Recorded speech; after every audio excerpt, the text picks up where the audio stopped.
ask you this. Are these individuals whose misdeeds that you have documented here in this report, the members, I'm thinking of the case agents, other members on the Crossfire Hurricane team, are they still, to your knowledge, working at the FBI? To my understanding, some are, some aren't.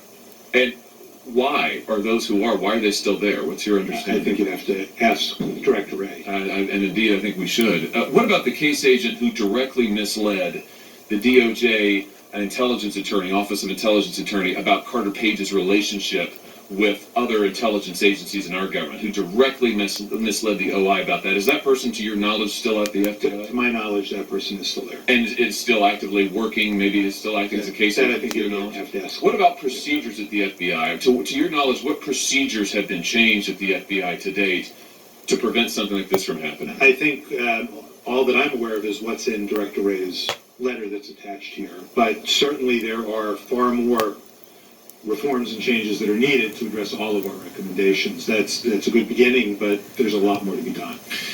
I will just say in closing, Mr. Chairman, that I think it is an extraordinary thing when the most powerful law enforcement agency in the country, maybe the world, is able to effectively intervene and influence a presidential election at the behest and with the cooperation of another political party. I mean, I've been saying for a long time that, there's no collusion in the 2016 campaign. Maybe I'm wrong, but I think the collusion was between the DNC and the FBI, and it is, if we don't change something here, I mean, to see FBI Director Wray go out and say in the face of all of this that he doesn't think that this vindicates the FBI and he doesn't think there are any problems, I, for one, don't know how any American can have confidence in that institution and in the integrity of our elections if things like this can happen. So thank you, Mr. Hurwitz, for the work you've done. Thank you, Mr. Chairman.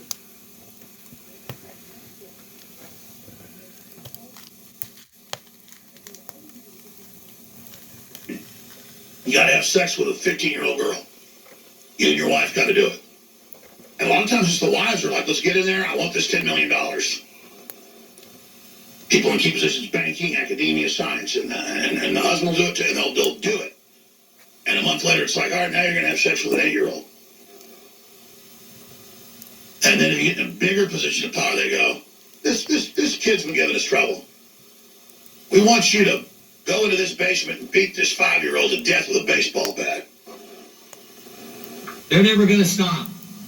Congressman Green said yesterday, if the Senate doesn't convict, it will not end. This is not about Ukraine.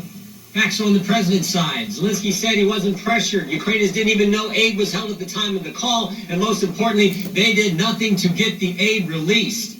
This is about one basic fact. The Democrats have never accepted the will of the American people. 3 weeks ago, Nancy Pelosi called the President of the United States an imposter. And the attacks on the President started before the election. July 31st, 2016. The FBI opened the Trump-Russia investigation and spied on 4 American citizens associated with President Trump's campaign. They took the dossier to the FISA court, and they lied to the court 17 times.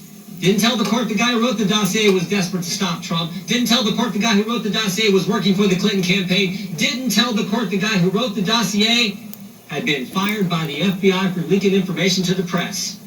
And the FBI continued the investigation after the election. On January 3rd, 2017, Senator Schumer said this: if you mess with the intelligence community, they have 6 ways from Sunday at getting back at you. It took all of 3 days for that statement to come true. January 6th, at Trump Tower, Jim Comey briefs President-elect Trump on the dossier. The dossier that the FBI already knew was false. They do it so that they can leak it to the press, and the press will write about the fact they briefed him. The president was told he wasn't under investigation when, in fact, they were investigating him and trying to trap him at that meeting. And, of course, they continued their investigation after the inauguration. When we deposed Jim Comey in this committee last Congress, he said after 10 months of the FBI's investigation, they didn't have a thing. Comey gets fired on May 9, 2017. 8 days later, Bob Mueller gets hired, and we get 2 years of the Mueller investigation. 19 lawyers, 40 agents, 500 warrants, 2,800 subpoenas, but 0 collusion. The Democrats don't care about the facts, and they're never going to stop. Whistleblower's lawyer said 10 days after the president was sworn in, coup has started, impeachment to follow. 16 Democrats on this committee voted to move forward with impeachment before Bob Mueller ever sat in front of this committee and testified, before President Trump and President Zelensky ever had their call. They're never going to stop with their attacks because they can't stand the fact that President Trump is actually draining the swamp and doing what he said he would do, and most importantly, getting results. Taxes cut, regulations reduced, economy growing at an unbelievable pace, lowest unemployment in 50 years, Gorsuch and Kavanaugh on the court, out of the Iran deal, embassy in Jerusalem, hostages home from North Korea, and oh, by the way, a new NAFTA agreement coming any day now. They can't stand it. And they're never going to stop. And it's not just because they don't like the president. It's not just because they don't like the president. They don't like us. They don't like the 63 million people who voted for this president. All of us in flyover country, all of us common folk in Ohio, Wisconsin, Tennessee, and Texas, they don't like us. How about what Mrs. Carlin said last week, sitting right there? A Democrat professor who came in here and told us what she believes. Liberals tend to cluster.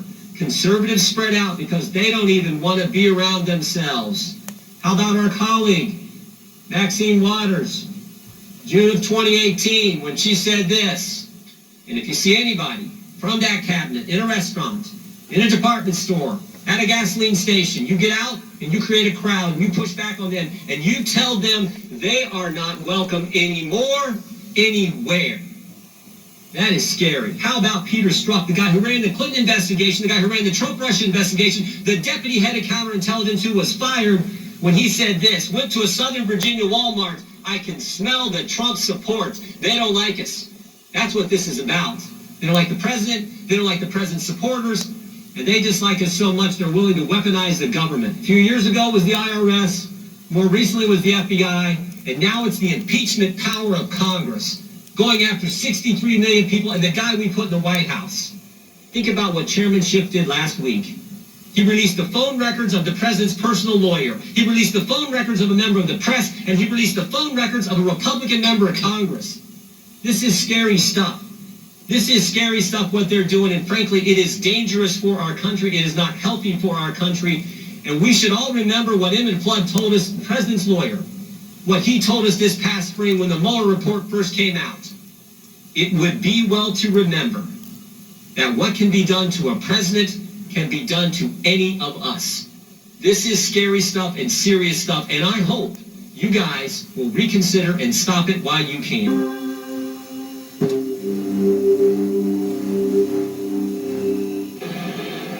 It's like that Bob Dylan song where he says, democracy don't rule the world. You better get that through your head. This world is ruled by violence. But I guess that's better left unsaid. And it's true. It's always a struggle between people who want liberty and freedom, people that care passionately about it and realize how precious it is, and the general mass of people that are just watching football and drinking beer and don't care.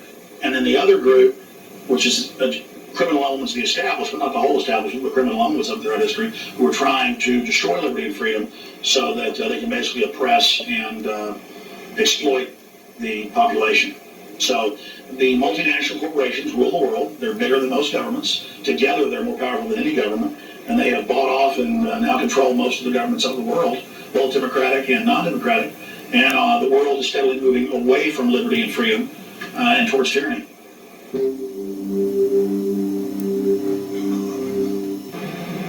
I would not want to have a president of the world because nations are firewalls, like bulkheads in a ship. In case an area floods, the whole ship doesn't flood.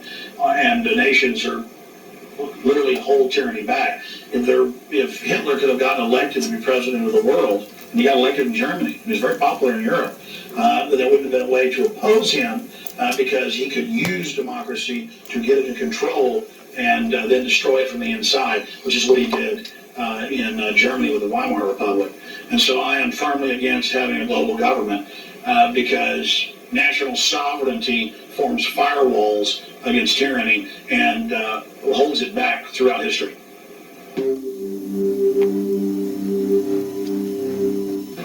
Terrorism, in its modern sense, the 20th century, now the 21st century, is used to destroy liberty and freedom, is used to destroy representative republics and democracies. And that's why many different corporations, states, private organizations engage in terrorism. And if a suicide bomber blows himself up in the West Bank, that's a form of terrorism. If the Israelis drop a 1,000-pound bomb on a house full of children, that's a form of terrorism.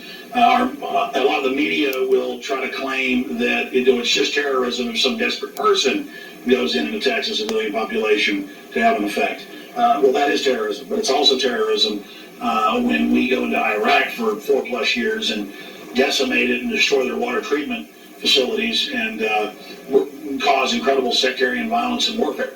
So, and yes, terrorism, whether it be military adventures or wars of aggression, or the classical guy with throwing a bomb, is very, very bad for democracies.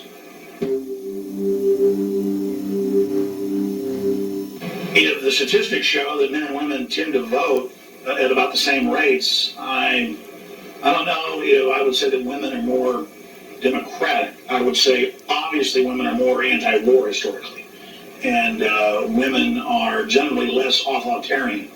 If it's an obvious choice.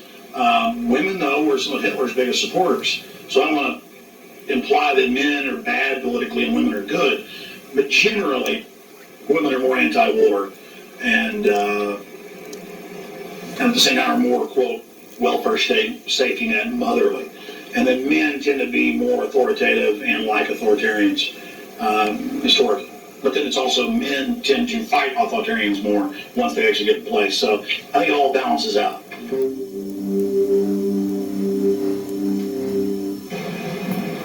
Do I think God is democratic? Absolutely. I mean, if you go according to the Judeo-Christian and even Muslim, it's all from the same history view.